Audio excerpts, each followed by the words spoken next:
नमस्कार दोस्तों, नमः शिवाय। जीवन ज्योति चैनल में आप सभी का हार्दिक स्वागत करती हूँ। मैं सपना शुक्ला।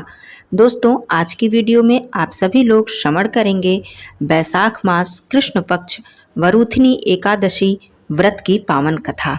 बैसाख मास में पड़ने वाली यह एकादशी अत्यंत पवित्र, पावन और अनंत गुना पुण्य को प्रदान करने वाली है। आइए इस कथा का श्रवण करके और भी अधिक पुण्य की प्राप्ति करते हैं। व्रत को धारण करें तथा कथा का श्रवण करें और विष्णु भगवान जी के परम पद की प्राप्ति करें। नमस्ते विश्वरूपाय नमस्ते ब्रह्मरूपिणे सहस्ररश्मय नित्यं नमस्ते सर्वतेजसे नमस्ते रुद्रवपुषे नमस्ते भक्तवत्सल पद्मनाभ नमस्तेस्तु कुण्डलाङ्गदभूषित नमस्ते सर्वलोकानां सुप्तानाम् उपबोधन सुकृतं दुष्कृतं चैव सर्वं पश्यसि सर्वदा। ओम नमो भगवते वासुदेवाय। यमराज कहते हैं, हे ब्रह्मन, पूर्व काल की बात है। महीरथ नाम के एक विख्यात राजा थे। उन्हें अपने पूर्व जन्म के पुण्यों के फलस्वरूप प्रचुर ऐश्वर्य और संपत्ति की प्राप्ति हुई थी, परंतु राजा राज्य लक्ष्मी का सारा कार्यभार मंत्री पर सौंपकर स्वयं विषय भोग में आसक्त हो रहे थे। न वे प्रजा की ओर दृष्टि डालते थे, न ही धन की ओर। धर्म और अर्थ में भी उनका मन नहीं लगता था। उनकी वाणी तथा उनका मन कामिनियों की क्रीड़ा में ही आसक्त था। राजा के पुरोहित का नाम कश्यप था। जब राजा को विषयों में रमते हुए बहुत दिन व्यतीत हो गए, तब पुरोहित ने मन में विचार किया, जो गुरु मोहवश राजा को अधर्म से नहीं रोकता, वह भी उसके पाप का भागीदार होता है। यदि समझाने पर भी राजा अपने पुरोहित के वचनों की अवहेलना करता है, तो पुरोहित निर्दोष हो जाता है। उस दशा में राजा ही सारे दोषों का भागी होता है। यह सोचकर उन्होंने राजा से धर्मानुकूल वचन कहा। कश्यप बोले, राजन, मैं तुम्हारा गुरु हूँ, अतः धर्म और अर्थ से युक्त मेरे वचनों को सुनो। राजा के लिए यही सबसे बड़ा धर्म है कि वह गुरु की आज्ञा में रहे। गुरु की आज्ञा का आंशिक पालन भी राजाओं की आयु, लक्ष्मी तथा सौभाग्य को बढ़ाने वाला है। तुमने दान के द्वारा कभी भी ब्राह्मणों को तृप्त नहीं किया, भगवान श्री हरि विष्णु जी की आराधना नहीं की, कोई व्रत, तपस्या तथा तीर्थ भी नहीं किया। महाराज, कितने खेद की बात है कि तुमने काम के अधीन होकर कभी भगवान के नाम का स्मरण नहीं किया। अबलाओं की संगति में पड़कर विद्वानों की संगति छोड़ दी। जिनका मन स्त्रियों ने हर लिया, उसे अपनी विद्या, तपस्या, त्याग, नीति तथा विवेकशील चित्त से क्या लाभ हुआ। एकमात्र धर्म ही सबसे महान और श्रेष्ठ है, जो मृत्यु के बाद भी साथ जाता है। शरीर के उपभोग में आने वाली अन्य जितनी भी वस्तुएं हैं, वह सब यहीं पर नष्ट हो जाती हैं। धर्म की सहायता से ही मनुष्य दुर्गति से पार हो जाता है। हे राजेंद्र, क्या तुम नहीं जानते, मनुष्यों के जीवन का विलास जल की उत्ताल तरंगों के समान चंचल और अनित्य है। जिनके लिए विनय ही पगड़ी और मुकुट है, सत्य और धर्म ही कुंडल हैं तथा त्याग ही कंगन है, उन्हें जड़ आभूषणों की क्या आवश्यकता है। मनुष्यों के निर्जीव शरीर को ठेले और काठ के समान पृथ्वी पर फेंक उसके बंधु बांधव मुंह फेर कर चल देते हैं। केवल धर्म ही उसके पीछे पीछे जाता है। सब कुछ जा रहा है, आयु प्रतिदिन क्षीण हो रही है तथा जीवन लुप्त होता जा रहा है। ऐसी अवस्था में भी तुम उठकर भागते क्यों नहीं। स्त्री, पुत्र आदि कुटुंब, शरीर तथा द्रव्य संग्रह, ये सब पराये हैं, अनित्य हैं, किंतु पुण्य और पाप अपने हैं। जब एक दिन सब कुछ छोड़कर तुम्हें विवशता पूर्वक जाना ही है, तो तुम अनर्थ ही अधर्म में फंसकर अपना जीवन क्यों नष्ट करते हो। मरने के बाद उस दुर्गम पथ पर अकेले कैसे जा सकोगे, जहाँ न ठहरने के लिए स्थान है, न खाने के लिए अन्न है, न पीने के लिए पानी, और न राह खर्च, और न राह बताने वाला कोई गुरु ही है। यहाँ से प्रस्थान करने के बाद तुम्हारे पीछे कुछ भी नहीं जाएगा, केवल पाप और पुण्य जाते समय तुम्हारे साथ साथ जाएंगे। अतः अब तुम आलस्य को त्याग कर वेदों तथा स्मृतियों में बताए हुए देश और कुल के अनुरूप हितकारक कर्म अनुष्ठान करो, धर्म मूलक सदाचार करो। अर्थ और काम भी यदि धर्म से रहित हों तो उनका परित्याग कर देना चाहिए। दिन रात इंद्रिय विजय रूपी योग का अनुष्ठान करना चाहिए, क्योंकि जितेंद्रिय राजा ही प्रजा को अपने वश में रख सकता है। लक्ष्मी अत्यंत प्रगल्भ रमणी के कटाक्ष के समान चंचल होती हैं। विनय रूपी गुण धारण करने से ही वह राजाओं के पास दीर्घ काल तक ठहरती हैं। जो अत्यंत कामी और घमंडी हैं, जिनका सारा कार्य बिना विचारे ही होता है, उन मूढ़ चेता राजाओं की संपत्ति उनकी आयु के साथ नष्ट हो जाती है। व्यसन और मृत्यु, इनमें व्यसन को ही कष्टदायक बताया गया है। व्यसन में पड़े हुए राजा की अधोगति होती है और जो व्यसन से दूर रहता है वह स्वर्गलोक में जाता है। व्यसन और दुख विशेषतः काम से ही उत्पन्न होते हैं, अतः काम का परित्याग करो। पापों में फंस जाने पर वैभव एवं भोग स्थिर नहीं रहते, वे शीघ्र ही नष्ट हो जाते हैं। चलते रुकते जागते सोते समय भी जिसका चित्त विचार में संलग्न नहीं रहता, वह जीते जी भी मरे हुए के समान है। विद्वान पुरुष विषय चिंता छोड़कर समतापूर्ण स्थिर एवं व्यवहारिक युक्ति से परमार्थ का साधन करते हैं। जीव का चित्त बालक की भांति चपल होता है, अतः उससे बलपूर्वक काम लेना चाहिए। राजन, धर्म के तत्वदर्शी वृद्ध पुरुषों की बुद्धि का सहारा ले पराबुद्धि के द्वारा अपने कुपथगामी चित्त को वश में करना चाहिए। लौकिक धर्म, मित्र, भाई बंधु, हाथ पैरों का चलाना, देशांतर में जाना, शरीर से क्लेश उठाना तथा तीर्थ के लिए यत्न करना आदि कोई भी परम पद की प्राप्ति में सहायता नहीं कर सकते। केवल परमात्मा में मन लगाकर उनका नाम जप करने से ही परम पद की प्राप्ति होती है। इसलिए हे राजन, विद्वान पुरुष को उचित है कि वह विषयों में प्रवृत्त हुए चित्त को रोकने के लिए प्रयत्न करे। यत्न से ही अवश्य ही वह बस में हो जाता है। यदि मनुष्य मोह में पड़ जाए, स्वयं विचार करने में असमर्थ हो जाए, तो उसे विद्वान सुहृदों के पास जाना चाहिए और उनसे प्रश्न करना चाहिए। वे पूछने पर यथोचित कर्तव्य का उपदेश देते हैं। कल्याण की इच्छा रखने वाले को हर एक उपाय से काम और क्रोध का निग्रह करना चाहिए, क्योंकि वे दोनों कल्याण का विघात करने के लिए उद्यत रहते हैं। राजन, काम बड़ा बलवान है, वह शरीर के भीतर रहने वाला महान शत्रु है। श्रेय की अभिलाषा रखने वाले पुरुष को उसके अधीन नहीं होना चाहिए, अतः विधि पूर्वक पालन किया हुआ धर्म ही सबसे श्रेष्ठ है। इसीलिए तुम धैर्य धारण करके धर्म का आचरण करो।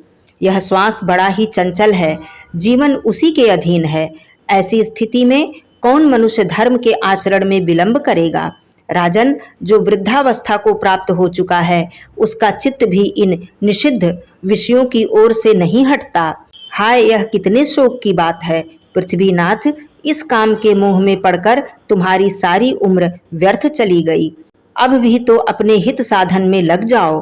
राजन, तुम्हारे लिए सर्वोत्तम हित की बात कहता हूँ, क्योंकि मैं तुम्हारा पुरोहित और तुम्हारे भले और बुरे कर्मों का भागी हूँ। मुनीश्वरों ने ब्रह्म हत्या, सुरापान, चोरी, गुरुपत्नी गमन आदि महापातक बताए हैं। उनमें से मनुष्यों द्वारा मन, वाणी और शरीर से किए हुए जो पाप हैं, उन्हें बैसाख मास नष्ट कर देता है।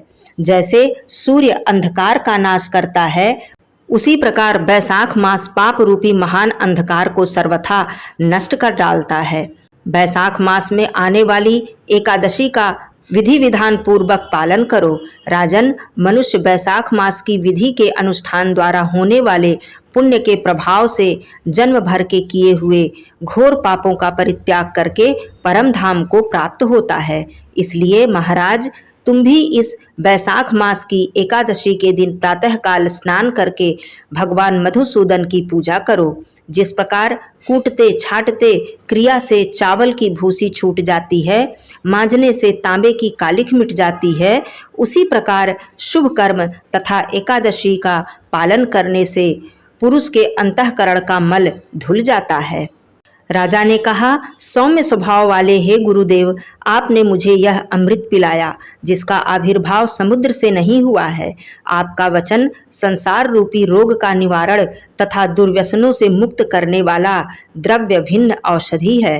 आपने कृपा करके मुझे आज इस औषधि का पान कराया। विप्रवर सत्पुरुषों का समागम मनुष्यों को हर्ष प्रदान करने वाला, उनके पापों को दूर करने वाला तथा जरा मृत्यु का अपहरण करने वाली संजीवनी बूटी है। इस पृथ्वी पर जो जो मनोरथ दुर्लभ पाए गए हैं, वे सब यहाँ साधु पुरुषों के संगत से प्राप्त हो जाते हैं। जो पापों का अपहरण करने वाली सत्संग की गंगा में स्नान कर चुका है, उसे दान, तीर्थ सेवन, तपस्या तथा यज्ञ करने की क्या आवश्यकता है। प्रभो, आज के पहले मेरे मन में जो जो भाव उठते थे, वे सब केवल काम सुख के प्रति लोभ उत्पन्न करने वाले थे, परंतु आज आपके दर्शन तथा वचन से उनमें विपरीत भाव आ गया है। मूर्ख मनुष्य एक जन्म के सुख के लिए अपने हजारों जन्मों के सुख को नष्ट कर डालता है और विद्वान पुरुष एक जन्म से ही अपने हजारों जन्मों को बना लेता है। हाय हाय, कितने खेद की बात है कि मुझ मूर्ख ने अपने मन को सदा कामजनित रस के आस्वादन के सुख में ही फंसाए रखा और आत्म कल्याण का कोई भी कार्य नहीं किया। अहो, मेरे मन का यह कैसा मोह था, जिससे मैंने स्त्रियों के फेर में पड़कर अपने आत्मा को घोर विपत्ति में डाल दिया, जिसका भविष्य अत्यंत दुखमय है तथा जिससे पार पाना अत्यंत कठिन है। हे भगवान, आपने स्वतः संतुष्ट होकर अपनी वाणी से आज मुझे मेरी स्थिति का बोध करा दिया। पूर्व जन्म में मैंने कोई पुण्य किया था जिससे आपने मुझे यह बोध कराया है। विशेषतः आपके चरणों की धूलि से आज मैं पवित्र हो गया हूँ। बोलिए श्री हरि विष्णु भगवान की जय। धन्यवाद दोस्तों। नमः शिवाय। हर हर महादेव। आइए दोस्तों, हम सब मिलकर भगवान विष्णु जी की आरती करते हैं। ओम जय जगदीश हरे स्वामी, जय जगदीश हरे। भक्त जनों के संकट क्षण में दूर करें। ओम जय जगदीश हरे। जो ध्यावे फल पावे, दुख विनसे मन का। सुख संपत्ति घर आवे, कष्ट मिटे तन का। ओम जय जगदीश हरे। मात पिता तुम मेरे, शरण गहूँ किसकी। तुम बिन और न दूजा, आस करूं जिसकी। ओम जय जगदीश हरे। तुम पूर्ण परमात्मा, तुम अंतर्यामी। पार ब्रह्म परमेश्वर, तुम सबके स्वामी। ओम जय जगदीश हरे। तुम करुणा के सागर, तुम पालन करता।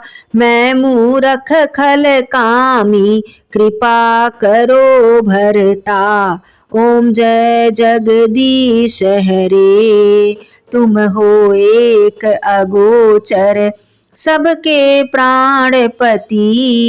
किस विधि मिलूं दया मैं, तुमको मैं कुमति। ओम जय जगदीश हरे। दीन बंधु दुख हरता, तुम रक्षक मेरे। अपने हाथ उठाओ, द्वार पड़ा तेरे। ओम जय जगदीश हरे। विषय विकार मिटाओ, पाप हरो देवा। श्रद्धा भक्ति बढ़ाओ, संतन की सेवा। ओम जय जगदीश हरे। तन मन धन और संपत्ति, सब कुछ है तेरा। तेरा तुझको अर्पण, क्या लागे मेरा। ओम जय जगदीश हरे। श्री जगदीश जी की आरती जो कोई नर गावे। कहत शिवानंद स्वामी, सुख संपत्ति पावे। ओम जय जगदीश हरे। स्वामी जय जगदीश हरे। कर्पूर गौरम करुणावतारम, संसार सारम भुजगेन्द्रहारं सदा वसन्तं हृदयारविन्दे भवं भवानी सहितं नमामि, भवं भवानी सहितं नमामि। धन्यवाद दोस्तों। नमः शिवाय। हर हर महादेव।